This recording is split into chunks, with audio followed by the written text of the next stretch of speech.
I don't know what I'm getting into. I don't know what the schedule is like, but I know I spent $200 on this, so I need to get out and I need to come. I didn't know that's how much you spent on it. It's not even a lot. The VIP was $4 something. Do it for the love and I do it for the likes. Yeah, perfect. Thank you. No problem. This is great. This is the gorgeous Reneé Levette. Hello. Envision Me 2025.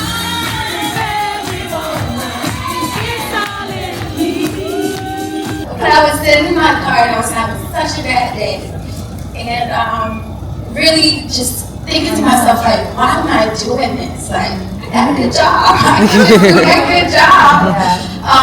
Why am I doing this? Why am I spending all this money? I don't understand. Why, God, why did you come here to do it?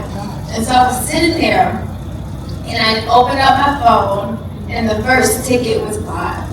And there was this feeling that came over me of like, it was such a relief. Yeah. And so tea. And it was a VIP pass at that. And I said, you have no idea how much that ticket, that sale did for me on that day. Because he goes to a lot of conferences and she be out here supporting people all the time. And I just wanted to publicly thank you for just simply being here, because that purchase did so much to encourage me to keep going. So we know authenticity is a word that is almost overused these days. So what I like to, how I like to think about it is that we all have a pre-earth identity, meaning that before we ever came here through our parents and sort of got all of their ideas and all of the ideas of society about who we should be, God had an original thought. Do we believe that? Yeah. He had an original thought about who we were, how he made us, and what he intended for us to do.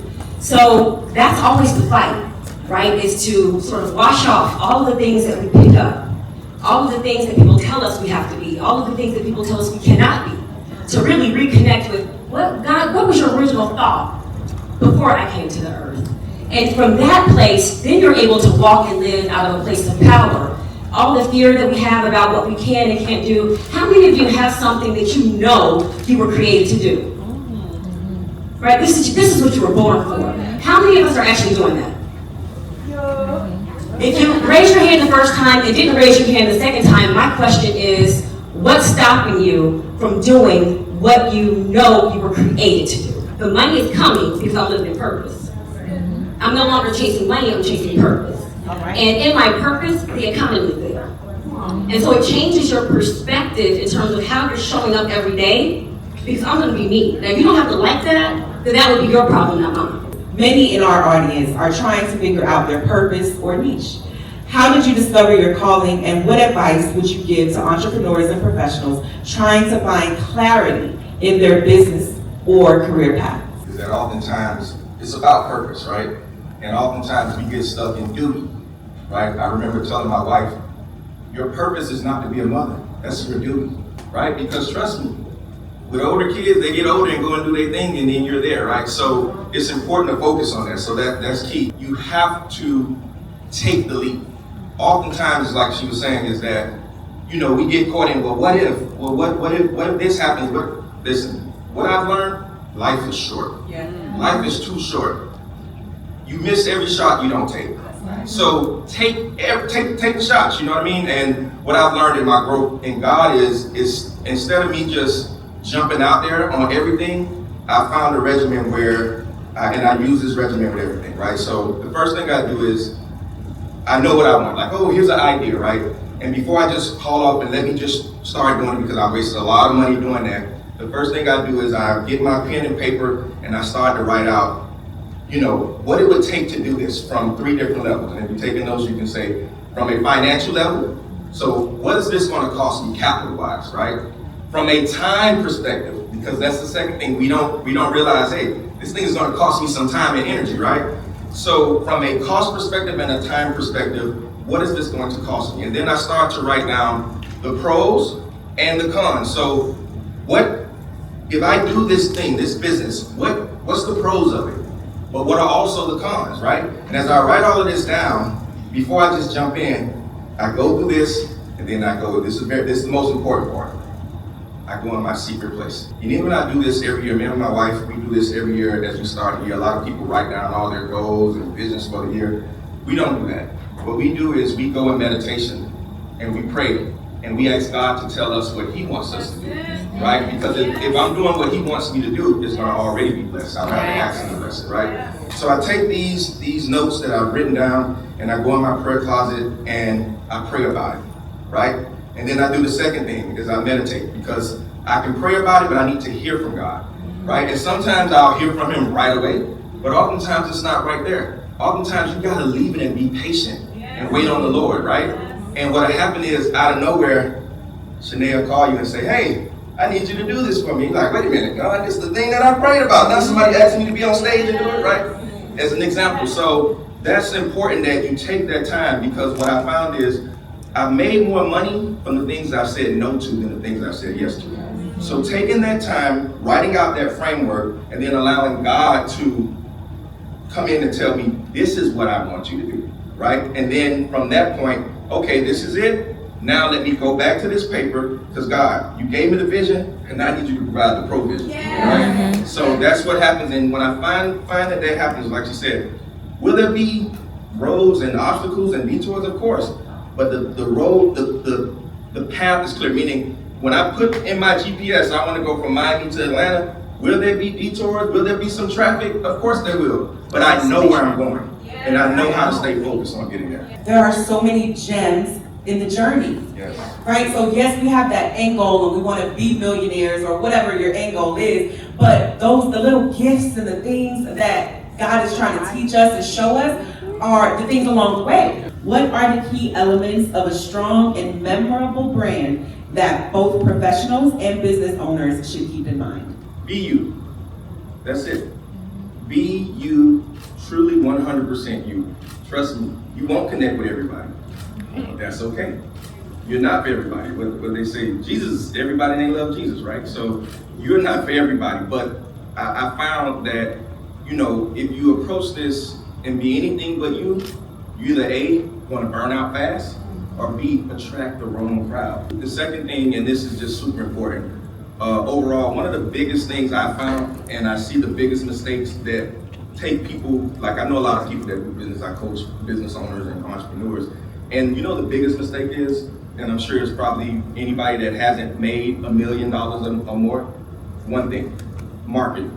That is the difference from you making $1,000 a month, $2,000, $10,000, to $100,000 plus a month. It is marketing. If people don't know you, they can't flow you, right? That's what they say. People don't know you just because your friends and family, your little circle, you think, oh, that's good. Like, and part of, even if you ever been in an MLM, they always, oh, go through your phone, and that's cool and all, but to me, you don't have a business until you sold something to somebody who don't know you. But here's the thing, if you sell one product or one service to one person that doesn't know you personally, that means you can sell 2, you can sell 200, 2,000, or 20,000 products or services. So you must market, and you can't think that, well, I said it once, I said it twice. I tell my people, say it every day. We all know about all the big brands, Burger King, McDonald's, any other brand. We don't need another commercial. They're on all the time, right? We don't need not one more commercial. They're on every corner, but they still spend millions and millions of dollars on marketing. Our biggest mistake is we don't spend money on marketing. And that's sort of like the last thing. It should be, once you have your brand, you have your product and service, right? If you're going to have capital and get capital, that's the thing too. If you need inventory, that's one thing. But the biggest return, listen, I've done a lot of things. By far, the biggest return on investment in my business has been marketing. Start to market, and don't think you're like I'm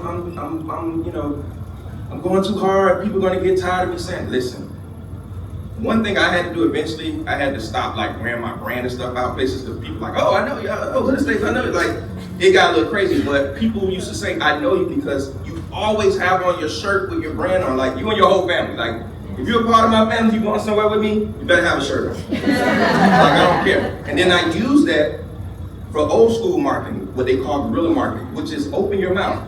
I'm on the elevator. I never forget. I came down here one time. I was on the beach at a hotel, and I got on the elevator, and I had my shirt on, but I do this all the time. And the guy got on the elevator, and he was like, everybody was, oh, hey, how you doing? See, I use that as, that's an opening. See, most people are gonna say, I'm finding you, and leave it at that. Oh, I'm doing great. I just closed on 2 real estate deals in Jacksonville. Listen, man, these are some of the best deals I ever did. Really? What kind of deals? Well, I bought these properties. I paid $20,000 for them. You know, I'm about to put another $10,000 in. I'll be all in at 30. Like, wait, what? Yeah, where's this? Oh, in Jacksonville. This is why I buy real estate. I own about 30 properties there. And, you know, really? Well, I'm an investor. I'm here on vacation from Canada, and I'm looking for a place to park a couple of $1 million. Really? Where are you heading out? Well, I'm going to the beach. So am I. and we talked out there for about 2 hours, and I got his information, and this becomes a capital partner. You see, I built a multi-million-dollar real estate empire without even taking a loan from a bank, ever. Remember earlier I told you, I missed out one thing. You need 3 things to make any business successful: knowledge, time, and money. The thing with all 3 of those, the knowledge, time, and money, is we get caught up thinking you by yourself have to do all 3. I have to know what I'm doing, I have to have the time to do it, and I need the money. No, you only need one, because here's the thing about money. It attracts to you, right? You don't have to chase it, it attracts to you. Here's the key: integrity. You do right by people, it will flow to you. Believe it or not, the money is the easiest thing. The value in the money is there, but the more value is in the time and the knowledge.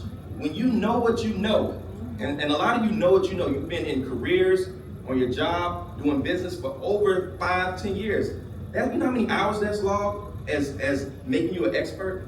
You know the thing. So you know the thing, you may have the time, but you need the capital. So you can do this. Like, don't let anything stop you. And again, capital is not always the loans. You can have capital partners. And the beautiful part about that, those deals can be worked out in any way. You might say, well, what's the percentage? It's based on whatever you can work out. And it doesn't mean it's in stone, meaning, hey, for the first X amount of time, it'll be this, or until we build this into a 6-figure business, then we'll change the percentage. Because you gotta get in, right? So keep in mind, knowledge, time, money, and the most important thing to any business is marketing. Put that big on your paper. Marketing, marketing, marketing. Tell people when, every day, how often, all day, every day, all day. Let them tell you, okay, if you tell me about it one more time. You know what I mean? And you do that, not with just what you're saying, but even with colors. Like, people are going to know you. Like, y'all gonna say, that's the guy in blue, right? Always wear your colors. Wear your brand. Even if you don't have your brand on, have your colors on. These are things that people just gonna start to be like, I know you from somewhere. Those things, always marketing, always talking. Somebody's always gonna say, hey, how you doing? That's your entrance. I'm doing great. I have this business that is doing well. I'm just looking to take it to the next level. But don't be afraid to be an astronaut. I think sometimes we get so caught up in looking at what everyone else is doing, and I can do that, and they're making money doing that, I can do that. And so we try to emulate other people that we see being successful. But there's power in being first. So don't be afraid to take the lead in your brand and be different. If you want to get there fast, or faster, not fast, faster, you need mentorship. What I found with my mentors and being a mentor is not just even the knowledge that I'm passing on, it's the accountability. It's the accountability. A young lady asked yesterday about what could she do to sort of stay on track with building, keeping the budget together. And one thing that first came to mind is community, people. You need accountability. You need like-minded people, right? But that's what mentorship is. It's not just, hey, here's what you do. Because even for me, for my mentees, like, it's on you to call me. I'm not supposed to be calling you. You're supposed to call me, but what I am gonna do when you call me, I'm gonna keep you accountable, right? I'm gonna make sure that you're doing it, and that's one of the biggest things, but it fast tracks you to wherever you're trying to go, because, I can go out here and try to learn how to do some things, but if I was getting mentored by one of these young ladies here, trust me, I'm gonna get there faster. Yeah. And it's not that they're even trying to hold anything back, it's just the power of being around someone in their element or on a more consistent basis. You start to pick up more, because there's things that are in our brains from our experiences that you don't even think to say. But in the moment when something's happening, you're like, oh, wait a minute, I remember this. Like, the stories that are up on this stage alone, if we just told our stories to get here, is a mentorship in itself. With every session that I do as a mentor, I tell my mentees, they say, well, why you showed up 5 minutes late? I said, because I was praying for you before I jumped on the call. Like every time, I pray before, like, God, use me as a vessel. What do you need me to pour into my mentee? Not what I think they should know. Because I'm thinking, well, she needs to just, I don't know. And God say, no, that's not what she needs today. I've done mentor sessions with people that were supposed to be about investing in real estate, starting trucking companies, investing into crypto, all these things I've done, by the way, right? And the session is supposed to be for an hour. But guess what? That first hour, this young lady or young man was going through something in their life. And before we get into this, like, we got to unpack that. Now, I'm not a therapist, right? And I'm not a financial advisor, but I'm not a therapist. But let's talk this out. You got to release this, because this is maybe the reason why you can't go forward. Let's talk about, hey bro, let's talk about what's going on. You say something going on in your marriage? Let me give you some advice. I've been married for 26 years, trust me. I know some things, right? So, I feel like him. Listen, I cannot tell you how inspired I am sitting here. Because I'm sitting inside of her dream. Yes. Something that she birthed. Right? And so when you are surrounded by people who are birthing things, then you are tapping into that creative power that then, what did Mary say? When Elizabeth say when Mary came, the baby leaped in her womb? Is your baby leaping? Yes. If your baby is not leaping, that might mean you're not in the right room with the right people, because the people are not pressing your baby to jump. And because we come with this 10 times better mentality, we're afraid to speak up about our vulnerabilities. I don't know this. I'm not comfortable saying that, because then I'm going to be judged as not good enough. And then I'm going to be judged as not qualified. And so we just go inward. We try to figure it out. We muscle our way through things. We're using a lot of energy instead of being connected with communities where you can go to say, Dr. Kareem, I've never done this. I've never had to negotiate with a salary like this. I've never had to create something like this. I've never launched a new business, but you have. Can you help me? Can you help me? So how can I connect with women who can help me create, who can help me identify what I'm supposed to be doing, and then make that investment to show up? This year, if you don't do anything else, make the investments you need to get out of that place. If you didn't raise your hand the second time and say, I'm doing what I know I was purposed to do. I'm creating what I know I was created to birth. Invest in it. Invest in your gap. Y'all ready? Yeah. I want to make knowledge first that my mama here. Mama Portia, that's my mama. But I want to let you know, Mama, I'm going to do my best. I promise you, James 3:10, okay? I'm going to do my best to make sure this tongue come unto the Lord, okay? My childhood was rough, and what's supposed to took me out actually is so much of my foundation that I thought I needed to be ashamed of, because there's so many things that made me raw before time and grow up. So with that, taking all these things in and not being ashamed anymore, it became the woman you see right now. Amen. And I'm just so bold, don't care. And since the enemy, first of all, because he knew I was gonna be this woman, he was mad. He thought that he was gonna use it to make me shame. He thought he was gonna do it to make me be locked into some space where I'm depressed. But this on TV, I'll say this right. He didn't know that I was gonna take that these obstacles and challenges that he brought before me, and I was gonna put it on his neck and gave him a run. And it's made me this resilient, beautiful creature that I am right now. And he didn't know that I was gonna get to know my Abba, my daddy, and I was really gonna show out. And then now, he mad, because I don't give him no ammunition, none whatsoever. I comfort him every day with my praise, not with my fight, because my natural get whooped by him, but my spirit, I whoop that nigga behind, you hear me? I beat him every day. He don't want to see me wake up. He be like, oh, there she go, yeah, I'm here. And that's what I do. Now, how that came over into, that's what the other part was. I was really trying to comfort him, and I wanted him to know publicly that I was coming for him. So, what was the second part of that? Well, I wanted to know how your childhood influenced who you are, but let it be known. I guess you set this tone for where we at. Okay, but how did your childhood influence who you become as a woman in terms of how you overcome it? Okay, so the overcoming part it was crazy. First, me becoming a teen mom. So I became a teen mom and I fell in love with this little baby. Well, motherhood taught me this. I didn't know what I was doing, but it pushed me into something better. What I was receiving with all the hardships from the people that was around me that's supposed to protect me, I then became overly that in my relationships with other people. I'm an overlover. You know that. I'm a protector, I'm a mama bear, I'm a nurturer, and I go hard for you.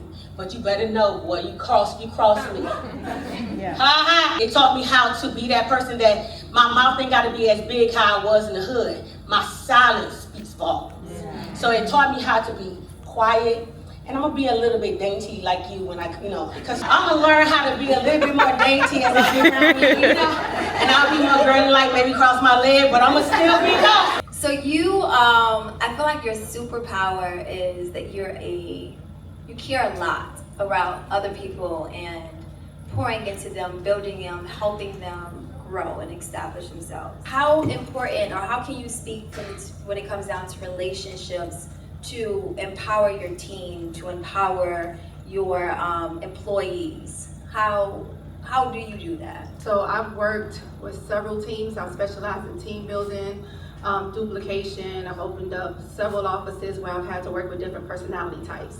And what has been very, very helpful for me, because I'm the person that sees the good in everybody. I want everybody to win.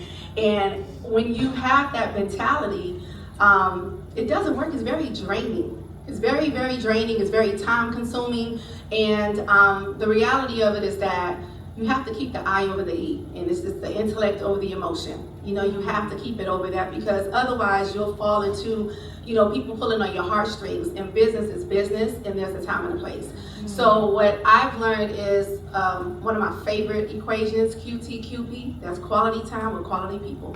Right? So everybody don't get my time. You have to qualify for my time. I understand that there's a lot of sweat equity that has gone into who I've become, the knowledge that I have, so people have to qualify for that. Yeah. And when people realize that they have to qualify for it, they treat it differently. I had a mentor that used to say, he said, I've had a couch, an old couch, and I put it out on the side of the road, and I put free on the couch. What do you think people did? Right? They drove past it, right? But the moment he put $200 for sale, someone came and stole it. And people just, it's a mentality thing. So you just have to see value. So the quality time with quality people has been a big thing for me. The second part is just really recognizing who the talented, 5% is. I focus my energy on the top, and then we create what's called the rabbit. You guys have to chase the rabbit. This is the rabbit. This is who gets my time. This is who gets my attention. If you want it, you buy for it. And then you'll just kind of see the cream rises to the top with that. So that's been a learning lesson for me. Something that you have always been good at is like this build, break, build system that you have. Yeah. So I want you to explore a little bit as it relates to that. Okay, so we have this thing called build, break, build. And I'm gonna be honest, some of these things are just quick things that you can pick up on if you're in management or in leadership, that'll work. But the reality of it is that every person needs to be coached according to their personality types. Mm-hmm. And so I've taken a lot of time to learn different personality types in business. And it's really helped me in my personal life, because you really realize that everyone belongs in a category, right? And I started to tell myself that I'm only as good a leader, I'm only as good a teacher, I'm only as good an impactor or influencer as my ability to get you to understand what I'm saying, right? So I can sit up here and talk a certain way and feel like I'm doing a great job, but if you don't get it and it's constantly missing it, you have two people. You have one person that just don't want to get it, so you're not my person, right? And the quicker I can recognize that, that's the quality time with quality people. And then you have some people where they want to get it, and then discernment and time and training will teach you how to recognize those people. So for me, I recognize who wants it. Very big on reciprocity. I need something back. I don't deposit, I deposit money, I want something back. And it's a running joke with my siblings and family. And it used to hurt my feelings, but I stand on it now. It'll be like, oh, well, you know, if Lily do something for you, she gonna want something back. I do, okay? I need some water.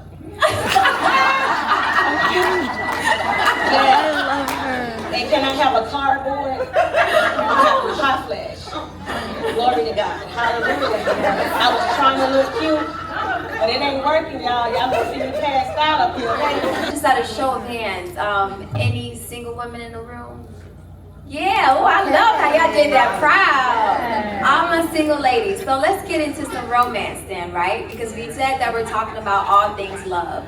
Another part of love is romantic love. I want to hear from you, from your perspective, because I think it's unique from the standpoint that you have been married before, right? And you have since been divorced and now you're single. As a single woman, what has been some struggles that you found dating at this moment, at this age? Dating as a woman of God is very different than when I was single dating as a woman who loved God, right? Just two different chairs. So I've always known God, I've always loved God, and he was always a part of my life. You know, I was a PK. So dating and navigating the dating scene for me was not as intentional. So I just ran into I ran into different issues. You know, I was looking for different things like, can you match my boss? You know, can you pour into me and, you know, take me to another level? You know, those things that you hear about in these women versus men panels all the time. I hate them. So now Shirley's the woman of God is very, very different. And now it poses a new challenge that I never really recognized. So, you know, if we're dating, we're not really doing the fun stuff. Right. Yeah, we're not doing the woo. No. Because here's the thing. You know how when people have children and they start dating and they're like, oh, if you date me, you got to take my kids, you know, we're a package. It's like, we're a package. So all this time that I've had of being single, and specifically after I lost my dad, I think it was such a beautiful, holy exchange, because he took my earthly father, but I got a relationship with a heavenly father that I've never known. And I would get the giggling up here and blushing like I'm really in love with somebody, y'all, because it's really gone there for me. And so, oh, that's my boo. So now when I date people, they gotta understand that it's a package. So now I'm looking like, is your spiritual equity like there, to where it's not going to serve as a distraction or serve as something that's counter to my walk? Because anything that's a threat to this is a covenant. You can't really threaten that. So that's a challenge, because when people hear your passion for God or for Christ specifically, they immediately think of all the things that they can't do. Dang, so you go to church, you know, so you ain't, you know, I ain't getting none, right? That's the first thought. And some men have been bold enough to say it. Wow. And so they immediately think of the things that they can't have. And so for me, it's not a challenge for me. It just really weeds out the weak. That's not what I'm looking for. I heard that's a gem. You said you done got, what, to file for divorce how many times? 5 times. 5 times. Running to the courthouse. Running to the courthouse. So how are we still here? I learned how to love me. Ooh. I wanted him to fix me. I wanted him to, because I never had a love like him before. He was different. You know what I mean? He was patient. He wanted to be my friend, and he didn't want my hot pocket. He didn't want it, right? My dog, he didn't want it. He was like, I don't want it. And I was like, what you mean you don't want this, boy? He was like, because that's not what we do. He was a preacher kid. Who knew that? Like, you know, I knew that, but I didn't know that. I thought they knew the woo too. But he didn't want the woo. But, you know, and it was a problem. You know, I was active. And he put me on his strength. He wanted friendship, and that was a lot. I had friends that wanted to woo, you know, and I had friends that was like, you know, I'd be a cuddle buddy. And he was intriguing, and it was different. I never had anybody in my life that did not want my body first, or he wanted to know my mind. I have always been this vibing person, but I was broken though. And I had to discover me and know that he wasn't gonna fix the problem. And I used to be angry with him because he wouldn't fix the problem, because he's a fixer. He's a problem solver like you. And he couldn't solve my problem. And I was angry with him for years for that he couldn't fix me. And he can make everything else come to evolve and grow, and he couldn't do it for me because God was there for me. I knew, like I said, I knew God, but I didn't know he was my father. I didn't know that he was so colorful and he wasn't traditional and boxed. So when people start to talk that way, I take that as a flag. I was like, oh, wait till you get to know me, because I'm not like that. You gonna know the Christian that's different over here, okay? And so, you know, I'm a different kind of Jesus juice. So, and I'm excited about the person I am, and he got to learn to love that. And we went to therapy for him to learn to discover me. And once he learned how to discover me, I was able to teach him how to love me for who I was. His name is Pocky, but he's Doug when he gets on my nerve. And Doug is just not the person that, you know, I really like a lot. I like my best friend. I'm like my homeboy, you know what I mean? Because those two people allow me to be me, and my husband wanted me to be collected. And he asked me questions that's pertaining to the fact that what happens if I'm not here? I don't care, you're here today. And he asked me real life questions and stuff like that to prepare me for anything that could happen, how to run the business, how to run the finances, where are our crypto, who, I don't know. There's a lot. What our real estate portfolio look like, these are things that I don't like, and I know Doug is gonna bring that to me. I have to talk to him. So I have identified with these different personalities of these different hats that he wear, and I learned to love all of them, and I think I'm gonna stay right there. I learned to love my husband's flaws. I had to go back and learn the things that aggravate me, ladies, like the toilet seat. All I asked is to put the seat down. Put it down. Close the kitchen cabinet. Why? They're still open. I don't understand that. You got the salt, close it back. You understand? Did you see the tissue? You put the last piece of tissue on. Put a new roll. It's right there. It's 3 of them on the side of the toilet, right there. But yeah, he don't know how the toothpaste get there. He don't know how his drawers and socks get in his basket. But they get there, right? All I ask for a little is acknowledgement. That's all I ask for. So when I recognize that Doug is not that person, but my best friend is, that's how we have such a amazing, phenomenal love affair, because he is my best friend first.